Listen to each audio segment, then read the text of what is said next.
नमस्कार, जय Shri Ram. I hope सभी स्टूडेंट ठीक होंगे, बढ़िया होंगे। हम मिल रहे हैं RS MP एग्जाम वाला के यूट्यूब चैनल पर। और आपको MPPSC, व्यापम, है ना, SSC और अदर एग्जाम्स MP से रिलेटेड हो या ऑल ओवर इंडिया के रिलेटेड हो, उनकी तैयारी के लिए हमने यूट्यूब चैनल बनाया है। और आप लोगों के लिए सबसे पहले हमने जो स्टार्ट किया है वो स्टार्ट किया है MPGK, है ना। तो हम MPGK पढ़ेंगे सबसे पहले, और MPGK की पूरी detail wise APPSC pre mains उस हिसाब से पढ़ाएंगे। बस आपको थोड़ा सा अपनी प्रैक्टिस करते रहना है, आपको तैयारी करते रहना। अच्छी तैयारी करोगे, अच्छे नंबर आएंगे, सिलेक्शन अच्छा होगा, जल्दी सिलेक्शन होगा, है ना। तो हम ज्यादा समय नहीं लेंगे और हम स्टार्ट करते, बस इतना कहेंगे कि चैनल को सब्सक्राइब कीजिए, लाइक कीजिए और बेल आइकॉन पर क्लिक कीजिए और शेयर कीजिए, ताकि आप जैसे और भी स्टूडेंट जो कमजोर वर्ग से आते हैं, गरीब वर्ग से आते हैं, जो बड़ी बड़ी फीस नहीं भर सकते, वो लोग इस पे अच्छे से तैयारी कर पाए। ठीक है, MPGK हम स्टार्ट कर रहे हैं क्या, मध्य प्रदेश का सामान्य परिचय। ठीक है, हम क्लास जो ले रहे हैं वो काय की ले रहे हैं, MPGK। ठीक है, मध्य प्रदेश का सामान्य ज्ञान। तो हम इसकी तैयारी कर रहे हैं, हम स्टार्ट करते हैं। पहला लेक्चर है हमारा, तो हम बिल्कुल स्टेप बाय स्टेप जीरो से पढ़ेंगे। हमारा एक ही उद्देश्य है, जीरो से हीरो बनाना है। क्या कहना, जीरो से हीरो बनाना। ठीक है, तो हम जीरो से हीरो कब बनेंगे, जब हम अच्छी तैयारी करेंगे। तो कम समय लेते हुए हम स्टार्ट करते हैं। ठीक है, मध्य प्रदेश का परिचय, मध्य प्रदेश का सामान्य परिचय। हम शुरुआत करते हैं मध्य प्रदेश के सामान्य परिचय से। हमारा जो राज्य है वो कौन सा है, मध्य प्रदेश। मध्य प्रदेश, ठीक है। राजधानी कौन सी है, मध्य प्रदेश की राजधानी क्या है, भोपाल। मध्य प्रदेश की राजधानी क्या है, भोपाल है। ठीक है, सबको पता है इतना तो, कि मध्य प्रदेश राज्य है और उसकी राजधानी क्या है, भोपाल है। ठीक है, तो मध्य प्रदेश और मध्य प्रदेश की राजधानी भोपाल। अब हम इसके कुछ उपनाम जानेंगे। आप सबको पता है कि मध्य प्रदेश के और भी नाम है। देखो क्या होता है कि हम देखते हैं कि कोई छोटे बच्चे हो कोई, तो वो उसकी जो विशेषता है, जैसे शरारत के कारण, जैसे कोई गोलू मोलू हो तो उसको, उसकी एक विशेषता है तो उसका नाम गोलू रख देते हैं, है ना। ऐसे ही कोई चुलबुल हो तो उसको चुलबुल रख देते हैं। मतलब उसके जो नेचर होता है उसके हिसाब से हम कुछ नाम रख देते हैं। ऐसे मध्य प्रदेश के भी आपको उपनाम मिलेंगे, है ना। मध्य प्रदेश के क्या मिलेंगे आपको, उपनाम मिलेंगे। उपनाम, कौन कौन से उपनाम है मध्य प्रदेश के, तो मध्य प्रदेश के उपनाम है। सबसे पहले हम देखते हैं इसका क्या, एक आता हमारे पास पहले नंबर पे, वो हृदय प्रदेश। क्या, हृदय प्रदेश। मध्य प्रदेश को क्या कहते हैं, हृदय प्रदेश भी कहा जाता है। क्यों कहा जाता है, कि हम देखते हैं कि जैसे हमारे शरीर में हृदय की जो पोजीशन होती है, हमारे शरीर में क्या होती है, हृदय की जो पोजीशन है वो कौन सी है, ये वाली। इसी प्रकार भारत में मध्य प्रदेश की जो पोजीशन है वो यही पोजीशन है, हार्ट। जैसे शरीर में आपके हार्ट की पोजीशन, वैसी मध्य प्रदेश की पोजीशन है। इस कारण मध्य प्रदेश को हृदय प्रदेश भी कहा जाता है। ठीक है, अगला आपके पास में दूसरा है, वो है सेंट्रल इंडिया। क्या कहा जाता है, सेंट्रल इंडिया। सेंट्रल इंडिया भी कहा जाता है। क्यों कहा जाता है, आगे हम देखेंगे सेंट्रल इंडिया क्यों कहा जाता है। देश आजाद हुआ था उससे पहले की बात है, तो हम आगे इसको समझेंगे। एक इसका नाम सेंट्रल इंडिया भी है, एक है लघु भारत। लघु भारत, ठीक है, मध्य प्रदेश को लघु भारत। अब देखो आप जानते हो मध्य प्रदेश जो है भारत के क्षेत्रफल में बहुत बड़ा राज्य है। जैसे कि अपन समझते हैं उसको, भारत का दूसरा बड़ा राज्य है ना। क्षेत्रफल की तुलना में भारत का दूसरा बड़ा राज्य, पहला कौन सा है, पहला राजस्थान है। पहला कौन सा है, राजस्थान है। दूसरा कौन सा है, मध्य प्रदेश है। ये पहले जो था, है ना, ये जब मध्य प्रदेश का गठन नहीं हुआ उसके पहले, मतलब छत्तीसगढ़ जब अलग हुआ 2000 से बाद की बात है। जो मध्य प्रदेश है वो दूसरे स्थान पर है। 2000 के पहले जब छत्तीसगढ़ मध्य प्रदेश में था, तब पहला स्थान था। ठीक है, अब कौन सा स्थान है इसका? दूसरा स्थान। तीसरा आपके पास नाम मिलेगा, ये तो हो गया हमारे पास हृदय प्रदेश हो गया, सेंट्रल इंडिया हो गया, ठीक है, लघु भारत हो गया। उसके बाद हम बोलते हैं इसको डायमंड स्टेट। क्या बोलते हैं? Diamond state. डायमंड स्टेट क्यों कहा जाता है? डायमंड मतलब हीरा। अब आपको पता ही है कि हम मध्य प्रदेश में डायमंड की खान मिलती है ना? डायमंड की खदानें कहाँ पर मिलती है? मध्य प्रदेश में मिलती है, पन्ना जिले में आपको मिलेगी, है ना? तो सबसे ज्यादा डायमंड कहाँ पे है? मध्य प्रदेश में मिलता है। इसके लिए क्या कहते हैं इसको? डायमंड स्टेट भी कहा जाता है। अच्छा, एक और चीज इसमें छोटी छोटी हम बीच में फैक्ट लेके चलेंगे कि डायमंड जो है वो हीरा, ये किस प्रकार की चट्टानों में पाया जाता है? कोई बता सकता है किस प्रकार की चट्टानों में पाया जाता है? हीरा जो है वो किस प्रकार की चट्टानों में पाया जाता है? हीरा जो है वो कुटप्पा या कटप्पा, कुड़प्पा या कडप्पा चट्टानों में पाया जाता है। कुड़प्पा या कडप्पा, कुड़प्पा या कडप्पा, है ना? ये चट्टानों में पाया जाता है, ठीक है। तो कुड़प्पा या कडप्पा चट्टानों में हीरा पाया जाता है, ठीक है। अब आता है हमारे पास में अगला, क्या बोलते हैं इसको? सोया स्टेट बोलते हैं। क्या बोलते हैं? Soya state. सोया स्टेट क्यों बोलते हैं मध्य प्रदेश को? देखो, सोया स्टेट इसलिए कहा जाता है मध्य प्रदेश को कि आप देखोगे भारत में, पूरे भारत में सबसे ज्यादा जो सोयाबीन का उत्पादन है वो मध्य प्रदेश में होता है, ठीक है। पूरे भारत में सबसे ज्यादा उत्पादन कहाँ पे होता है? मध्य प्रदेश में होता है, इसलिए मध्य प्रदेश को सोया स्टेट कहा जाता है, ठीक है। अब देखो, एक चीज हो गई कि सब पूरे भारत की तुलना कर रहे हैं तो सोयाबीन सोयाबीन जो है वो सबसे ज्यादा कहाँ होता है? मध्य प्रदेश में होता है। अगर हम मध्य प्रदेश की बात करें तो मध्य प्रदेश में देखो दो चीजें, एक क्षेत्रफल और एक उत्पादन। क्षेत्रफल और उत्पादन। अगर क्षेत्रफल की तुलना में देखें तो सबसे ज्यादा बोई जाने वाली फसल कौन सी है? गेहूं, ठीक है। पहले सबसे ज्यादा कौन सी फसल बोई जाती है? गेहूं। दूसरी फसल ज्यादा कौन बोने वाली कौन सी है? बोले सोयाबीन, क्षेत्रफल में।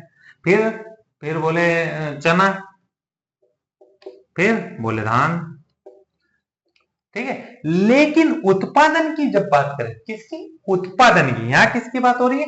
यह क्षेत्र की बात हो रही है। अगर हम उत्पादन की बात करेंगे तो उत्पादन में सबसे ज्यादा तो गेहूं का उत्पादन का, उसके बाद सोयाबीन का नहीं होता, उसके बाद जो होता है वो धान का होता है। उसके बाद क्या माने? तो उसके बाद बोले चना आएगा और उसके बाद आएगा सोयाबीन। अगर क्षेत्रफल का माने तो सबसे ज्यादा गेहूं बोए जाते हैं, फिर सोयाबीन, चना और धान। और अगर आप उत्पादन की मानोगे तो गेहूं, उसके बाद धान का उत्पादन होता है, उसके बाद चने का और उसके बाद सोयाबीन का उत्पादन होता है।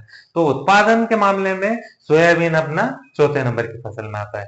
तो क्षेत्रफल की माने तो दूसरे नंबर की फसल में आता है। और पूरे भारत में अगर हम देखें तो सोयाबीन जो है वो सबसे ज्यादा मध्य प्रदेश में होता है, ठीक है। तो इसलिए इसे क्या कहा जाता है? सोया स्टेट भी कहा जाता है, ठीक है। अगला हमारे पास है टाइगर स्टेट। क्या है? जो टाइगर स्टेट। टाइगर स्टेट क्यों कहते हैं? क्योंकि टाइगर की संख्या ज्यादा है, बाघों की संख्या मध्य प्रदेश में ज्यादा है, इसलिए इसे टाइगर स्टेट भी कहा जाता है, ठीक है। बीच बीच में कर्नाटक के पास में था, बीच बीच में कर्नाटक के पास में एक दर्जा चले गया था टाइगर स्टेट का, क्योंकि वहां बाघों की संख्या ज्यादा हो गई थी। वापस मध्य प्रदेश में टाइगर बाघों की जब गणना हुई, काउंटिंग हुई, तो वापस से मध्य प्रदेश में बाघों की संख्या ज्यादा मिली, तो फिर से मध्य प्रदेश टाइगर स्टेट बन गया, ठीक है। इसके बाद आता हमारे पास एक और, इसे बोलते हैं वो तेंदुआ स्टेट बोलते हैं। क्या बोलते हैं? तेंदुआ स्टेट, लेपर्ड स्टेट, ठीक है। तेंदुओं की संख्या भी मध्य प्रदेश में ज्यादा है, ठीक है। एक और बोलते हैं इसको नदियों का मायका।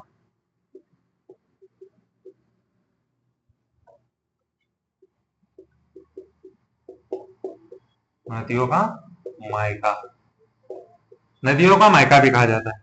कम से कम 200 प्लस, कम से कम 200 से ज्यादा नदियों का ओरिजिन, है ना, 200 से ज्यादा नदियों का ओरिजिन मध्य प्रदेश से होता है। 200 से ज्यादा नदियां मध्य प्रदेश से निकलती है, इसलिए क्या कहा जाता है मध्य प्रदेश को, नदियों का मायका भी कहा जाता है। ठीक है, तो हमारे ये उपनाम है मध्य प्रदेश, इसका नाम होता है। उपनाम जो है हमारे हृदय प्रदेश कहा जाता है इसको।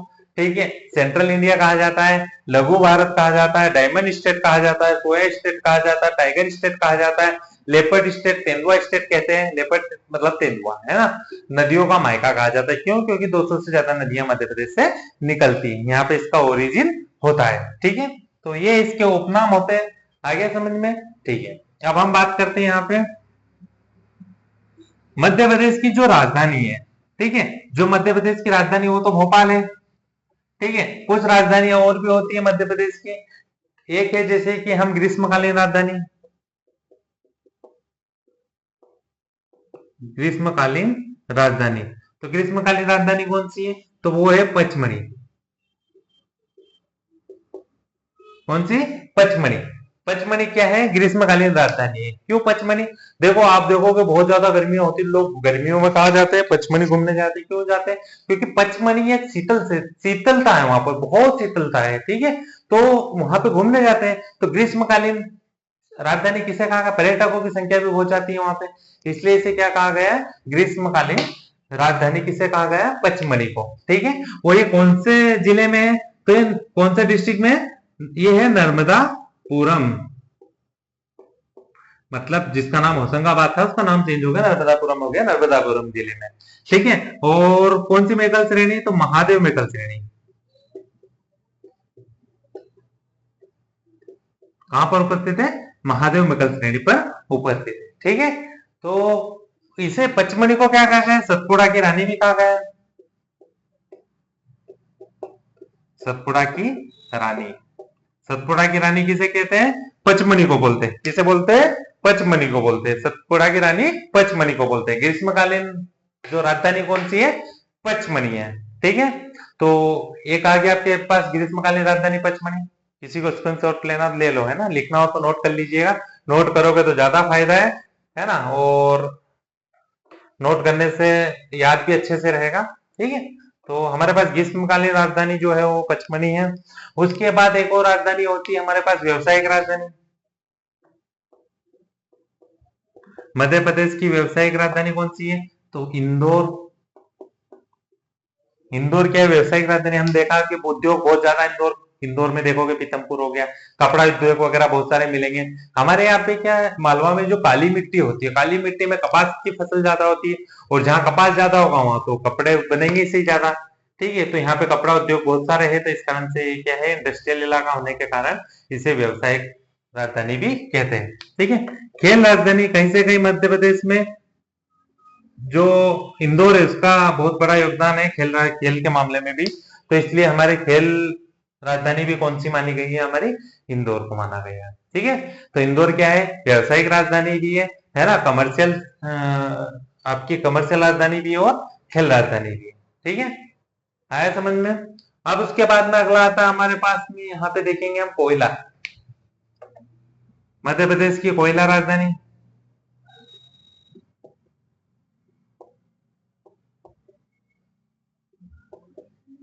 मध्य प्रदेश की कोयला राजधानी, तो कोयला राजधानी जो है कौन सी है? बोले सिंगरौली। सिंगरौली क्या है? कोयला राजधानी है। ठीक है, क्या है? कोयला राजधानी। एशिया की सबसे मोटी परत, कोयले की सबसे मोटी परत, एशिया की सबसे मोटी परत कहाँ पे पाई जाती है? सिंगरौली में इसकी। ये क्या है? कोयला राजधानी है। ठीक है, कोयला राजधानी के बाद संस्कार राजधानी,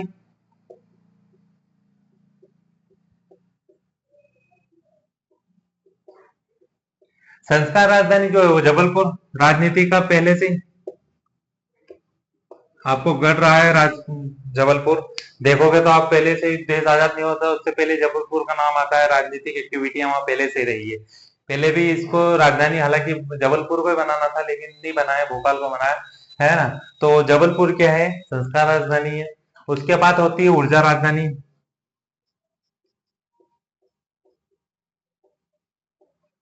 ऊर्जा राजधानी कौन सी है? तो ऊर्जा राजधानी जो हमारी है वो भी सिंगरौली है, या फिर आप इसको मान लो, ऊर्जा राजधानी को सिंगरौली मान लो, सिंगरौली नहीं आए अगर तो बेंडन आएगा, है ना, बेंडन। या फिर सिंगरौली।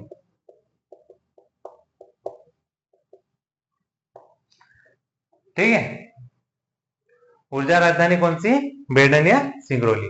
उसके बाद हमारे पास एक राजधानी आती मैग्नीज राजधानी, मैग्नीज राजधानी। तो कौन सी मैग्नीज राजधानी, मैग्नीज राजधानी किसे कहा गया है, तो मैग्नीज राजधानी जो कहा गया है किसको बोला है बताइए, बालाघाट को। किसको, बालाघाट को। मैग्नीज राजधानी किसको बोला, बालाघाट। आप देखा होगा है कि मलाजखंड है ना, जिसे क्या बोलते हैं, कॉपर सिटी, कॉपर सिटी किसे बोलते हैं, मलाजखंड को। ठीक है, तो ये क्या है, बालाघाट में। उसके बाद आप समझोगे क्या, संगीत, कौन सी, संगीत राजधानी। आप बहुत सारों का माइंड सीधे पहुंच जाता तानसेन की वजह से, बोले ग्वालियर, है ना। संगीत राजधानी किसे बोलते हैं, बहुत सारे लोग ग्वालियर लगाते हैं, देखो गलती यही होती है, संगीत राजधानी ग्वालियर नहीं है। संगीत राजधानी जो है वो कौन सी है, मेयर। मेयर जो है वो क्या है, संगीत राजधानी है। आप देखा होगा अलाउद्दीन खां की कर्म स्थली माना जाता है मेहर को। अलाउद्दीन खां का नाम सुना होगा, है ना। अलाउद्दीन खां की कर्म स्थली किसे माना गया है, मेहर को माना गया है। ठीक है, तो हमारे पास में ये आ गया, हमारे पास कुछ राजधानियां हैं, जैसे कि हमारे पास में मध्य प्रदेश की जो राजधानी है वो भोपाल है। उसके बाद में ग्रीष्मकालीन राजधानी आपकी पचमढ़ी है। ठीक है, व्यवसायिक राजधानी, खेल राजधानी आपकी इंदौर है। ठीक है, कोयला राजधानी सिंगरौली है। संस्कार राजधानी जबलपुर है। ऊर्जा राजधानी बेटन या फिर सिंगरौली आएगा, है ना। मैग्नीज राजधानी बालाघाट, और उसके बाद संगीत राजधानी में है। ठीक है, लिख लीजिए आप लोग या कॉपी कर लीजिए, स्क्रीनशॉट ले लीजिए, जैसा आपको लगे वैसा कीजिए। ठीक है, तो ये है हमारे पास में राजधानियां। ठीक है, तो अब हम आगे देखते हैं मध्य प्रदेश की भारत में स्थिति। ठीक है, मध्य प्रदेश की, ये तो मध्य प्रदेश की राजधानी हो गई। अभी मध्य प्रदेश की भारत में स्थिति क्या है वो देखते हैं।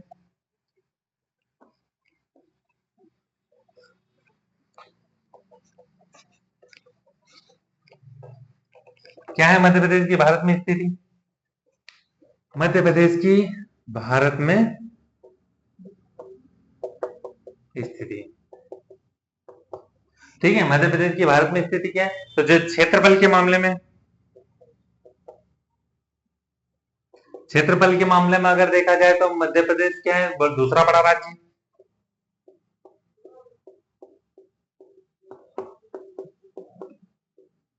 पहला कौन सा है, राजस्थान, 2000 से पहले। ठीक है, 2000 से 2000 के बाद, सॉरी 2000 के 2000 के बाद, 2000 से पहले मध्य प्रदेश क्या था, पहला। फिर उसके बाद 1 नवंबर 2000 को पुनर्गठन हुआ मध्य प्रदेश का, छत्तीसगढ़ अलग हो गया। छत्तीसगढ़, मध्य प्रदेश और जब छत्तीसगढ़ अलग हुआ, ठीक है, तो 30% भाग छत्तीसगढ़ में चले गया। 30% भाग किसमें चले गया, छत्तीसगढ़ में चले गया। इसलिए मध्य प्रदेश का स्थान टपक के कहां आ गया, सीधे दूसरे। आया समझ में। ठीक है, अगला हम बात करते हैं जनसंख्या की दृष्टि से। देखिए, तो क्षेत्रफल की दृष्टि से देखा, अगर जनसंख्या की दृष्टि से देखा तो 2014, है ना, 2014 से पांचवा बड़ा राज्य बना, पांचवा बड़ा राज्य, 2014 से पांचवा बड़ा राज्य। ठीक है, अब 2014 क्यों बोला, जनगणना 2011 में हुई थी। जब 2011 में जनगणना हुई थी, 2011 की जनगणना अनुसार आंध्र प्रदेश का जो स्थान था, ठीक है, वो पांचवा था, और मध्य प्रदेश का जो स्थान था वो छठा था। एक तारीख याद रखना, 2 जून, क्या है, 2 जून 2014। जब 2 जून 2014 को मध्य, ये आंध्र प्रदेश प्लस इसमें आपका तेलंगाना, अलग हुआ।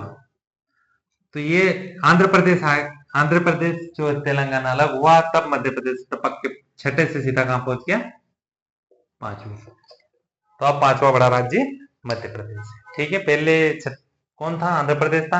आंध्र प्रदेश से तेलंगाना अलग हो गया, तो अब मध्य प्रदेश पांचवें स्थान पर आ गया। आगे समझ में सभी को। ठीक है, तो ये जनसंख्या के क्षेत्रफल की दृष्टि से देखा और ये जनसंख्या की दृष्टि से देखा। ठीक है, अब आता हमारे पास एक और, हटा दो, ठीक, हटा देते, ठीक है, ठीक है, लिख लेना।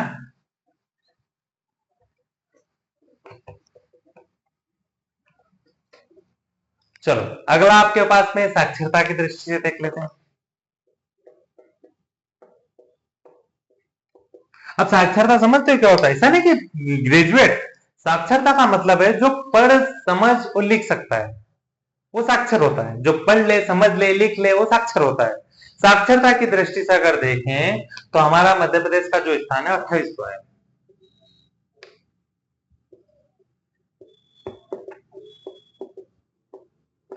कौन सा स्थान है साक्षरता की दृष्टि से, 28वां, ऑल ओवर, सभी केंद्र शासित प्रदेश और प्रदेश मिला के। और अगर राज्य में देखें तो 21वां स्थान।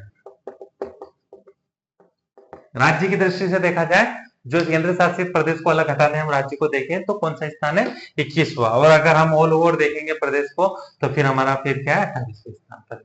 थोड़ा सा सही नहीं है 28वां स्थान। हम समझ सकते हैं कि साक्षर होना चाहिए, थोड़ा सा ज्यादा पीछे है ना। तो 28वां और राज्य की तुलना में 21वां स्थान। एक और चीज हम देखेंगे कि भारत का सबसे कम साक्षर जिला, नोट कर लेना है ना, याद रखने लायक चीज है। भारत का सबसे कम साक्षर वाला जिला भी हमारे मध्य प्रदेश का अलीराजपुर है।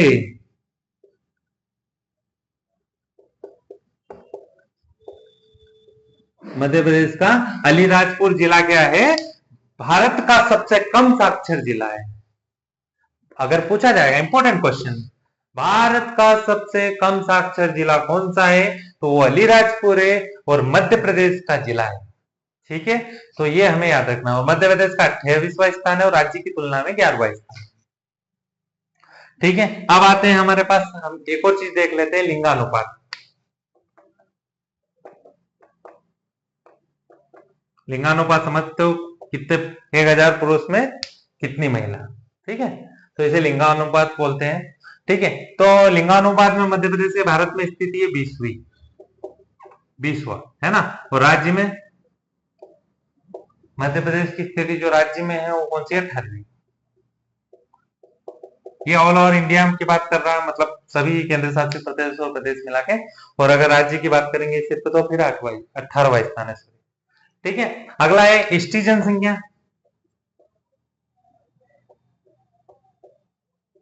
एसटी जनसंख्या में पहला मध्य प्रदेश में अनुसूचित जनजाति सबसे ज्यादा जो पाई जाती है, प्रथम स्थान जो है वो किसका है, मध्य प्रदेश का।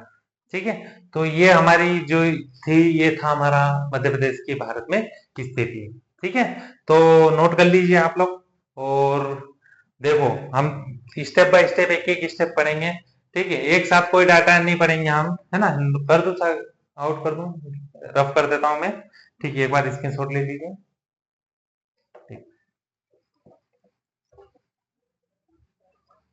तो हम एक बार रिवीजन कर लेते हैं थोड़ा सा, ठीक है ना। रिवीजन करते हैं। मध्य प्रदेश का राज्य जो जिसका राजधानी है भोपाल, ठीक है, और इसके उपनाम क्या है, एक तो हमारा हृदय प्रदेश है, उसके बाद सेंट्रल इंडिया है, उसके बाद लघु भारत है, डायमंड स्टेट है, सोया स्टेट है, टाइगर स्टेट है, तेंदुआ स्टेट है, नदियों का मायका कहा जाता है। ठीक है, हमारी जो, अगर हम देखें ग्रीष्मकालीन राजधानी जो मध्य प्रदेश की, वो पचमणी को कहा जाता है, सतपुड़ा की रानी भी पचमणी को कहते हैं। व्यवसायिक राजधानी और खेल राजधानी दोनों इंदौर है।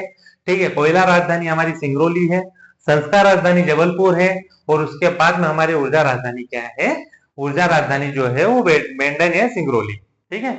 और मैगजीन राजधानी जो बालाघाट और संगीत राजधानी मैसूर, ठीक है। उसके बाद में हम मध्य प्रदेश की स्थिति देखेंगे तो मध्य प्रदेश क्षेत्रफल की दृष्टि से देखें तो दूसरा स्थान मध्य प्रदेश का भारत में है। और उसके बाद में पहला स्थान जो है वो राजस्थान के पास में है 2000 के बाद। 2000 के पहले मध्य प्रदेश का पहला स्थान था, क्यों? क्योंकि छत्तीसगढ़ और मध्य प्रदेश एक ही राज्य था। जब मध्य प्रदेश से छत्तीसगढ़ अलग हुआ तो 30% भाग छत्तीसगढ़ में, लगभग 30% भाग छत्तीसगढ़ में चले गया। इस कारण से मध्य प्रदेश का स्थान जो आ गया वो दूसरे नंबर पे आ गया, ठीक है। उसके बाद में हम जनसंख्या की दृष्टि से देखें तो 2014 के से पहले 5वां स्थान था, और 2014 के बाद 2014 से के बाद 5वां स्थान है। 2014 से पहले 2011 में जब जनगणना हुई थी तब मध्य प्रदेश का 6वां स्थान था और आंध्र प्रदेश का 5वां था। जब आंध्र प्रदेश से तेलंगाना अलग हुआ तो ये याद रखना 2 जून 2014 को अलग हो गया था तेलंगाना मध्य प्रदेश से, आंध्र प्रदेश से तेलंगाना अलग हो चुका था। जब आंध्र प्रदेश से तेलंगाना अलग हुआ तो तेलंगाना आ गया अब आपके पास में मध्य प्रदेश जो ऊपर चले गया, मध्य प्रदेश चले गया कौन से स्थान पर? 5वें स्थान पर, ठीक है। 6 से 5वें पे जंप कर गया। साक्षरता के मामले में अगर देखें ऑल ओवर सारी स्टेट मिला के देखें तो 28वां स्थान है, जैसे केंद्र शासित प्रदेश और प्रदेश मिला के। और अगर हम सिर्फ राज्यों की बात करेंगे तो राज्यों में फिर 21वां स्थान है, ठीक है। और उसके बाद में लिंगानुपात की बात करेंगे तो 20वां स्थान है ऑल ओवर राज्यों और केंद्र शासित प्रदेश मिला के। और उसके बाद में अगर हम राज्यों की बात करेंगे तो 18वां स्थान, ठीक है। एसटी जनसंख्या पहले नंबर पर आती है। एसटी जनसंख्या जो अनुसूचित जनजाति जनसंख्या है वो मध्य प्रदेश में ज्यादा है, इसलिए यहाँ पे उसका स्थान पहला है, ठीक है। तो हम आज की क्लास का समापन यही करेंगे दोस्तों, और उम्मीद करते हैं सबसे कि अच्छे से पढ़ाई करोगी। किसी भी प्रकार की किसी भी तरह का कोई भी आपका डाउट हो आप कमेंट सेशन में डालिए, हम आपका रिप्लाई देंगे। नहीं तो मैंने पहले लेक्चर में अपने नंबर भी दिए आप लोगों को, आप हमसे संपर्क कर सकते हो। बिल्कुल फ्री ऑफ कॉस्ट रहेगी हमारी क्लास। हमारा एक ये RS-MP एग्जाम वाला का जो यूट्यूब चैनल है, ठीक है, RS-MP एग्जाम वाला, ठीक है। इसी चैनल को आपको सब्सक्राइब करना, लाइक करना, शेयर करना और कमेंट देना कि और सजेस्ट करना कि आगे हम कैसे चलाएं। क्योंकि देखो क्या होता है कि हम टेक्नोलॉजी का यूज नहीं कर रहे, हमारे पास में हम छोटे स्तर पे स्टार्ट किया, हमने कोई टेक्नोलॉजी उपयोग नहीं कर रहे हम, क्योंकि टेक्नोलॉजी मुझे कम समझ में आ रही है अभी फिलहाल की डेट में। मैं आपको ऑफलाइन पढ़ा रहा हूँ, बहुत अच्छा पढ़ाऊंगा, कोई दिक्कत नहीं आएगी। बस आपको थोड़ा सा मन लगा के पढ़ना है, एक एक स्टेप बाय स्टेप पढ़ना है। अपन स्टेप बाय स्टेप पूरा पढ़ेंगे, MP को अच्छे से पढ़ेंगे। उसके बाद हम अदर क्लासेस भी स्टार्ट करेंगे यूट्यूब पर।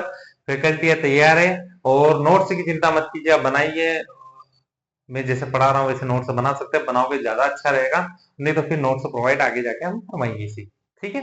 तो ध्यान रहे, आप लोगों को अच्छे से पढ़ाई करनी है। आने वाले समय में बहुत सारी एग्जाम्स आ रही है, डिमोटिवेट नहीं होना है। आप पढ़ते रहोगे, आगे सिलेक्शन पाना है तो आपको मेहनत करनी पड़ेगी, रुकना नहीं है, रुकना नहीं है। रुकोए तो गड़बड़ हो जाएगी, रुकना नहीं है। जो चलेगा मंजिल उसी को मिलेगी, जो चलेगा ना मंजिल उसी को मिलेगी। जो रुके वो रुके, वो पहुंचे ही नहीं ना अपनी मंजिल तक, कैसे मिलेगी मंजिल उनको? तो थोड़ा सा ध्यान रहे और अपनी तैयारी रेगुलर रखें, अच्छे से पढ़ाई करें और स्वस्थ रहे। और हम यही शुभकामना देते हैं आने वाली एग्जाम्स के लिए, आप बिल्कुल प्रिपेयर रहे। जय हिंद, जय भारत, नमस्कार।